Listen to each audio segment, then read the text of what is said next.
Selamat malam Bapak Ibu dan Saudara sekalian. Malam ini kita kembali bersama-sama untuk merenungkan firman Tuhan yang hari ini kita ambil dari Galatia pasal yang kelima ayat 16 sampai 26 yang judulnya di sini hidup menurut daging atau roh. Sebelumnya mari kita berdoa. Kami bersyukur Tuhan Yesus untuk pernyataan-Mu sepanjang hari ini.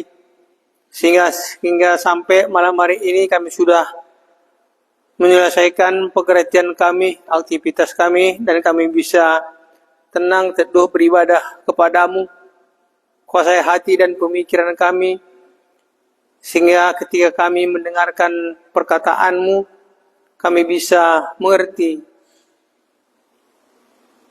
dan bukakan rahasia kebenaran itu sendiri Tuhan Yesus, supaya kami bisa memahaminya, supaya kami bisa hidup menurut perkataan-Mu. Terima kasih Tuhan Yesus, hamba-Mu yang menyampaikan perkataan-Mu juga kuasai hati dan pemikirannya, sehingga apa yang disampaikan semua karena seizin Tuhan Yesus sendiri. Terima kasih Bapa, dalam nama-Mu kami berdoa dan mengucap syukur. Amin. Baik Bapak Ibu Saudara sekalian, tadi malam kita sudah merenungkan firman Tuhan yang kita ambil dari 2 Korintus pasal 5 ayat 17. Siapa yang ada di dalam Kristus itu adalah ciptaan baru. Yang lama sudah berlalu, sesungguhnya yang baru sudah datang. Malam ini kita mau melihat apa yang baru, apa yang berlalu itu. Karena di dalam Galatia pasal 5 ini dikatakan hidup menurut daging atau roh. Jadi bisa kita lihat nanti apakah aku sudah menjadi ciptaan baru, menjadi orang percaya atau tidak. Apakah aku hidup dalam roh atau dalam daging. Ya, karena hidup dalam daging berarti masih hidup yang lama. Belum merupakan ciptaan yang baru. Ciptaan baru tadi adalah hidup di dalam roh. Bagaimana ya hidup dalam daging dan bagaimana hidup dalam roh, ini yang mau kita lihat di dalam Galatia pasal yang kelima ini, supaya bisa kita mengerti dan memahaminya. Bagaimanakah hidupku saat ini? Apakah aku hidup di dalam daging atau aku sudah hidup di dalam roh? Dalam ayat 16 dikatakan, maksudku ialah hiduplah oleh roh, maka kamu tidak akan menuruti keinginan daging. Maksudku ialah, kata Paulus, ya, supaya hiduplah oleh roh, maka kamu tidak akan menuruti keinginan daging. Kalau tidak hidup dalam roh, pasti kita mengikuti keinginan daging. Tidak terjadi yang lama, sudah berlalu, yang baru sudah datang, tidak akan terjadi hal seperti itu. Kalau hidupku bukan hidup oleh roh, maka tetap ya aku menuruti keinginan daging. Keinginan daging nanti kita lihat bawahnya apa saja yang menjadi keinginan daging. Di dalam ayat berikutnya dikatakan sebab keinginan daging berlawanan dengan keinginan roh, dan keinginan roh berlawanan dengan keinginan daging. Karena keduanya bertentangan, sehingga kamu tetap tidak melakukan apa yang kamu kehendaki. Keinginan daging dan keinginan roh bertentangan. Sehingga apa yang dikatakan, sering sekali engkau ya tidak melakukan apa yang engkau kehendaki.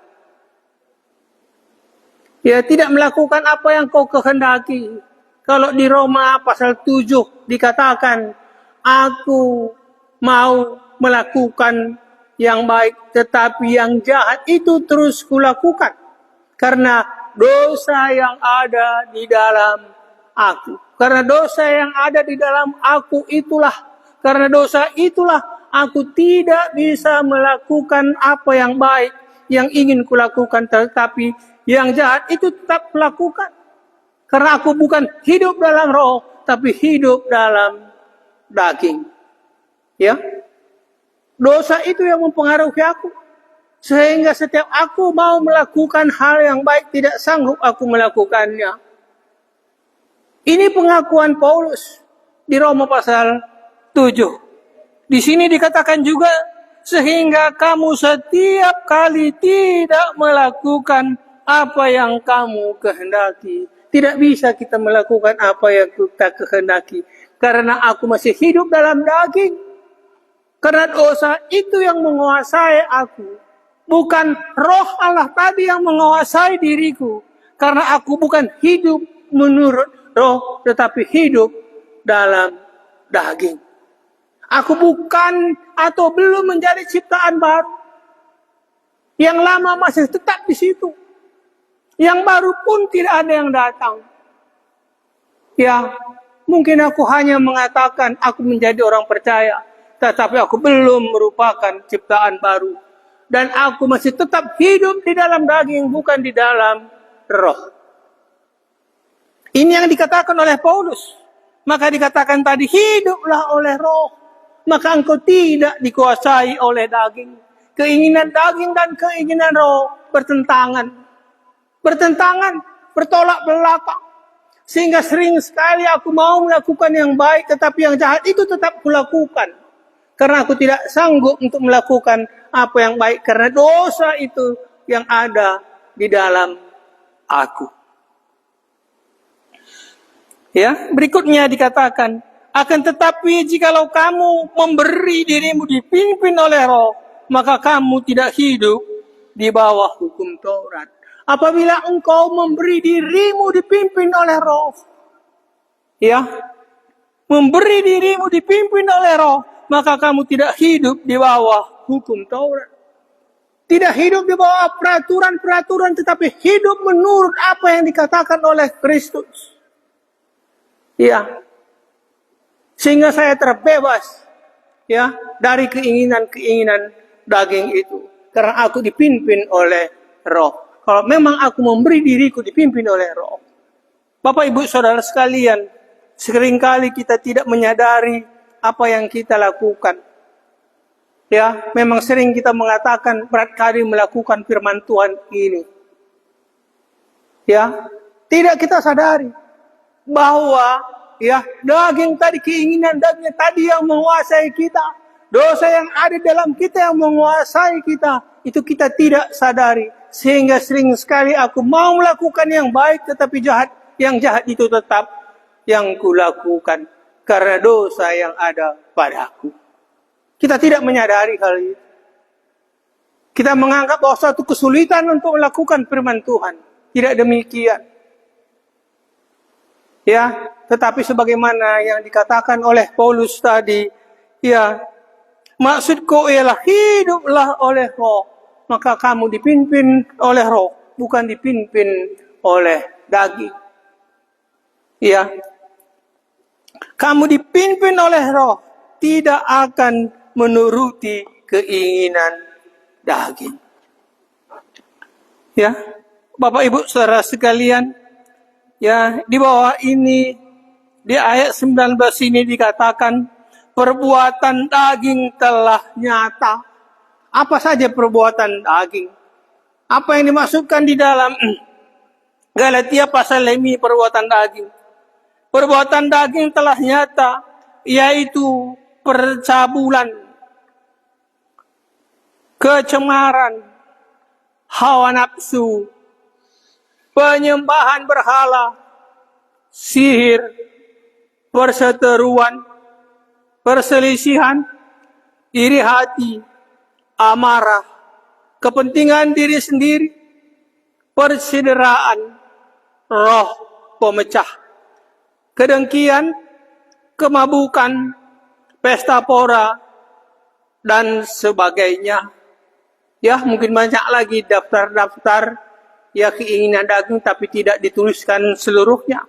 Dan apa yang dikatakan terhadap semuanya itu kuperingatkan kamu seperti yang telah kubuat dahulu, bahwa barang siapa melakukan hal-hal yang demikian, ia tidak akan mendapat bagian dalam kerajaan surga.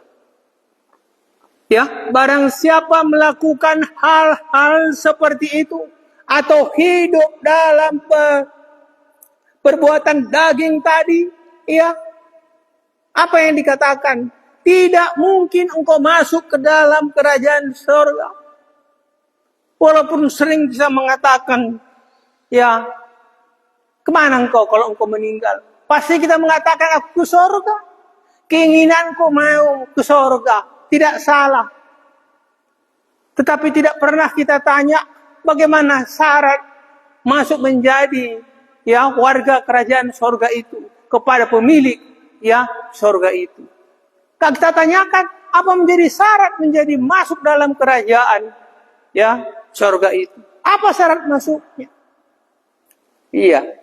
Kemarin kita mendengar bagaimana syarat atau ciri-ciri ya orang menjadi ciptaan baru. Ada ciri-cirinya menjadi ciptaan baru. Iya.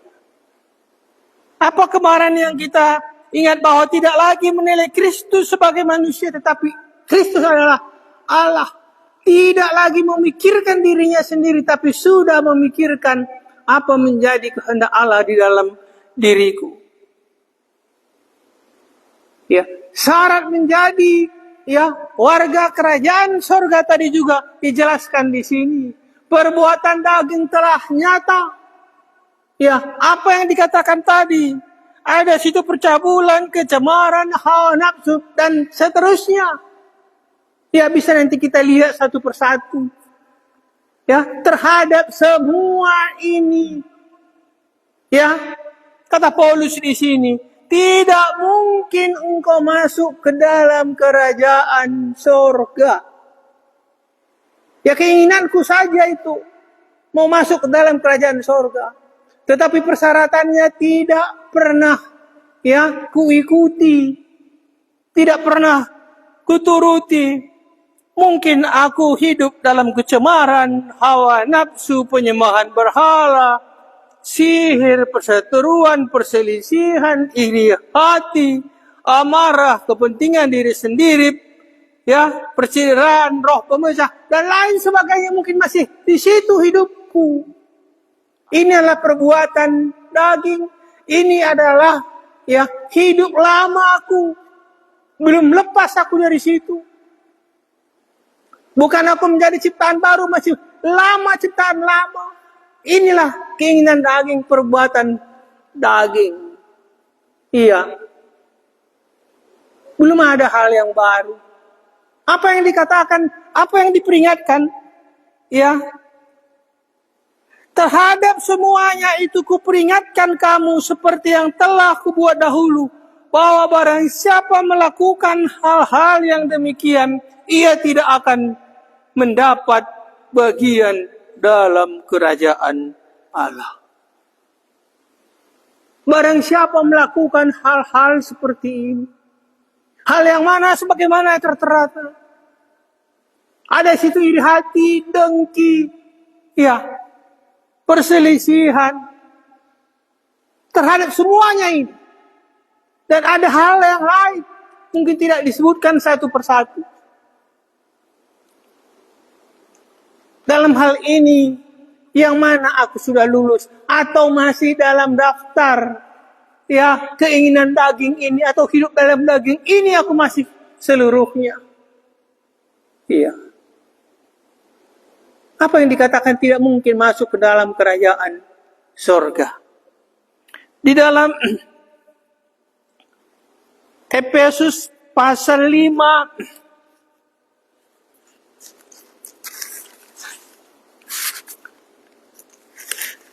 Efesus pasal 5 ayat 5 juga dikatakan Karena ingatlah ini baik-baik. Tidak ada orang sundal, orang cemar, atau orang serakah, artinya penyembah berhala, yang mendapat bagian dalam kerajaan Allah. Tidak akan mendapat bagian dalam kerajaan Allah. Artinya tidak mungkin masuk ke dalam kerajaan Allah. Ya, siapa itu? Ya, apa yang dikatakan di sini tadi? Ingatlah ini baik-baik. Ya, tidak ada orang sundal, orang cemar, atau orang serakah, artinya penyembah berhala, yang mendapat bagian di dalam kerajaan Kristus dan Allah. Bapak, Ibu, dan Saudara sekalian, supaya hal ini kita pikirkan, kita renungkan. Apakah hidupku masih hidup dalam perbuatan daging? Ya, atau sudah berubah? Atau aku sudah menjadi ciptaan baru? Yang lama sudah berlalu, sesungguhnya yang baru sudah datang, perbuatan daging, ya, sudah berlalu. Tetapi sekarang adalah hidup dalam roh. Bisa kita lihat. Tadi sudah kita lihat bagaimana hidup dalam daging. Sekarang kita lihat hidup dalam roh. Ayat 22 dikatakan, tetapi buah roh ialah kasih, sukacita, damai sejahtera, kesabaran, kemurahan, kebaikan, kesetiaan, kelemah lembutan, penguasaan diri. Tidak ada hukum yang menentang hal-hal itu. Inilah, ya, hidup dalam roh. Ya, ada sukacita, ada damai sejahtera, ada kasih. Ya, Bapak, Ibu, Saudara sekalian, ya, di manakah hidup kita saat ini? Hidup dalam daging atau hidup dalam roh? Dan bisa kita pikirkan kembali, ya, sebagaimana yang dikatakan oleh Paulus tadi, aku mau berbuat yang baik tetapi yang jahat itu tetap kulakukan. Karena dosa yang ada padaku, dosa itu yang membuat aku tidak bisa melakukan sebagaimana aku kehendaki. Dosa itu yang menentang, dosa itu yang melarang. Karena perbuatan daging dan perbuatan roh bertentangan satu dengan yang lain. Iya. Bapak, Ibu, dan Saudara sekalian, ayat 24 dikatakan, barang siapa menjadi milik Kristus Yesus, ia telah menyalibkan daging, ya, segala hawa nafsu dan keinginannya. Saya ulangi, barang siapa menjadi milik Kristus Yesus, ia telah menyalibkan daging dengan segala hawa nafsu dan keinginannya. Jikalau kita hidup oleh roh, baiklah hidup kita juga dipimpin oleh roh. Kalau aku mengaku sebagai orang percaya, baiklah hidupku tadi dipimpin oleh roh. Karena bagi orang yang percaya tadi, ada meterai Roh Kudus Allah. Ketika engkau menjadi percaya, engkau dimeteraikan dengan Roh Kudus Allah, tanda milik kepunyaannya. Biar hendaklah hidupmu, ya, hidup dipimpin oleh roh. Kalau memang engkau menyatakan bahwa engkau adalah orang yang percaya. Saya kira ini menjadi kunci. Ya, merupakan kata kunci. Jikalau kita hidup oleh roh, baiklah hidup kita juga dipimpin oleh roh. Jangan kita mengatakan, ya, hidupku hidup orang percaya, tapi kelakuanku tetap sebagai orang yang belum percaya. Jadi ini yang perlu kita pikirkan, kita renungkan. Apakah aku hidup dalam daging atau hidup dalam roh? Ya, kita sendiri bisa melihatnya. Karena firman Tuhan yang lain mengatakan, ujilah dirimu sendiri. Kita yang mengujinya diri kita sendiri. Ya, jangan kita mengatakan, ujilah aku Tuhan. Kita yang disuruh menguji diri kita. Ujilah dirimu sendiri. Apakah engkau hidup dalam roh atau hidup dalam daging? Ya. Nyata perbuatan daging, nyata perbuatan roh. Jadi nggak ada yang abu-abu, jelas. Ya, yang mana aku? Apakah aku sudah menjadi ciptaan baru? Atau masih ciptaan yang lama tetap? Belum ada yang berlalu. Yang datang pun tidak ada. Iya.